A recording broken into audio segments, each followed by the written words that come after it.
Olá, meus queridos amigos do canal Retorno da Glória, paz e graça a todos vocês, da parte do nosso Rei e Salvador Jesus Cristo, e que a doce presença do Espírito Santo esteja no coração de cada um de vocês. Amém? E, meus queridos, antes de nós irmos ao nosso assunto de hoje, eu peço que vocês deixem o seu like para ajudar na divulgação desse vídeo, e todos aqueles que quiserem, deixem também seu pedido de oração, porque diariamente eu tenho orado pelos pedidos que são feitos nesse canal, ok?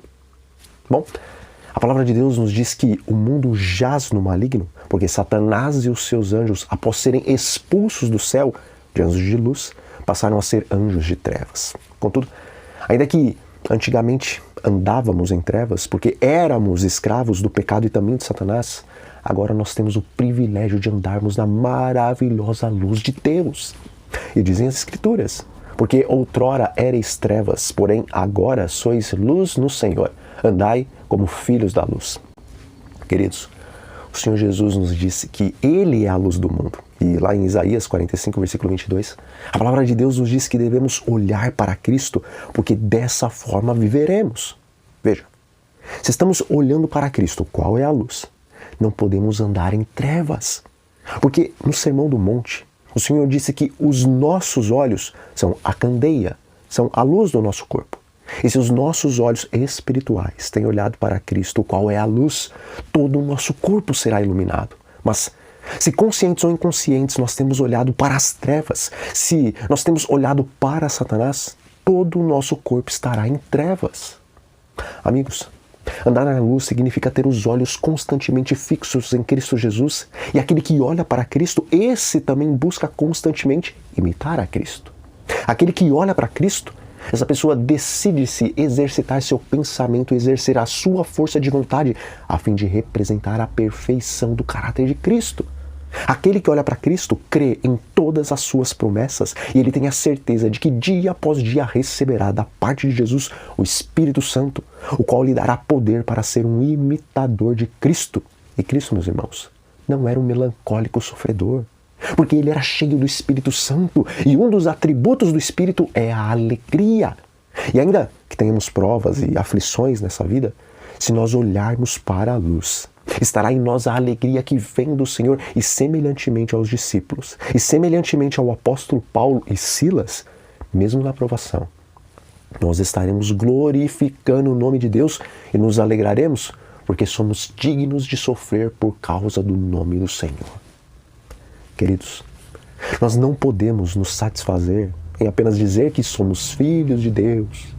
Porque se somos filhos de Deus, e se Deus é luz, nós só podemos nos satisfazer se estivermos vivendo na abundância da alegria, a qual os filhos da luz recebem do seu Pai Celestial. Deus não nos chamou para sermos deprimidos e para vivermos debaixo de uma constante opressão das circunstâncias. E na verdade, quando vivemos dessa forma, estamos dando um constante péssimo testemunho para os incrédulos a respeito do que é o verdadeiro cristianismo.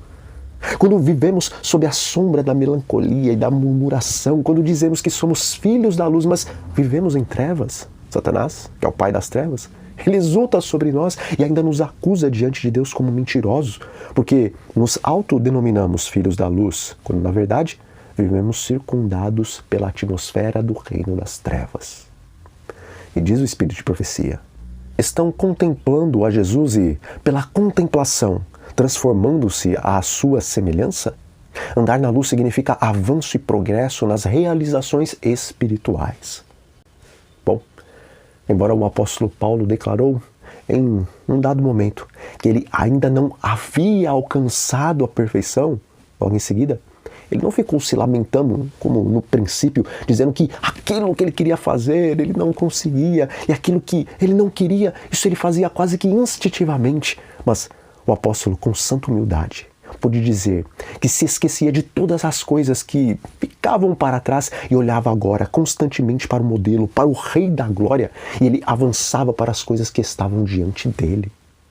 A luz é progressiva, assim como a aurora, que vai crescendo até que se torna dia perfeito. E se estamos na luz, se estamos em Cristo, dia após dia necessitamos fazer progressos em nossa vida espiritual, porque a partir do momento em que estamos estagnados ou decaindo, Alguma coisa está errada e estamos deixando de olhar para a luz, porque quem olha para Cristo nunca está satisfeito com uma vida espiritual medíocre ou estagnada, mas quem olha para Cristo constantemente está dizendo dentro do seu coração: mais santidade, mais santidade. Amigos, quando vivemos o cristianismo que não está constantemente progredindo na santidade, automaticamente nós estamos permitindo ser envoltos pelas trevas. E se todo aquele que está na luz ilumina a vida do seu próximo, então todo aquele que se encontra nas trevas lança trevas na vida daqueles que estão ao seu redor. E que coisa terrível! É obscurecer o caminho de outras pessoas enquanto estamos trazendo sombras e escuridão para a nossa própria vida. E diz o Espírito de Profecia: quando a luz do céu incidir no instrumento humano, sua fisionomia exprimirá a alegria do Senhor na vida. É a ausência de Cristo na vida que torna as pessoas tristes e de espírito duvidoso. Bom, talvez eu esteja falando para pessoas que são acometidas com a patologia da depressão. E para muitas dessas pessoas será sim necessário o auxílio médico. Contudo, tendo a patologia da depressão, ainda assim, devemos ter em mente que o problema nunca nos abandonará somente por intermédio de remédios convencionais ou remédios naturais. Porque se não olharmos verdadeiramente e constantemente para Cristo, mais cedo ou mais tarde, o nosso semblante vai voltar a se entristecer e a vida voltará a ser uma penosa fadiga. E sendo assim, juntamente com a medicação convencional ou com a medicação natural, se o nosso verdadeiro remédio não for olhar para aquela luz que espanta as trevas, sempre seremos cristãos melancólicos e depressivos e sempre lançaremos o opróbrio sobre a causa de Deus e sobre a vida do nosso próximo. Bom, nós vamos ficando por aqui e eu desejo que o Espírito Santo complete essa pequena reflexão na mente de cada um de vocês. Mas antes, meus amigos, antes de nos despedirmos, vamos fazer uma oração. Senhor, nosso Deus e nosso Pai que está nos céus, santificado seja o teu nome. Senhor, Jesus é a luz do mundo e o Senhor é aquele que habita em luz inacessível. Pai, ajuda-nos e nos ensine a olharmos para a luz a fim de não ficarmos envoltos em trevas e em angústia, mas que a alegria que vem dos raios que emanam da face de Jesus encham o nosso coração e ilumine o nosso semblante. E isso nós te pedimos e agradecemos em nome de Jesus.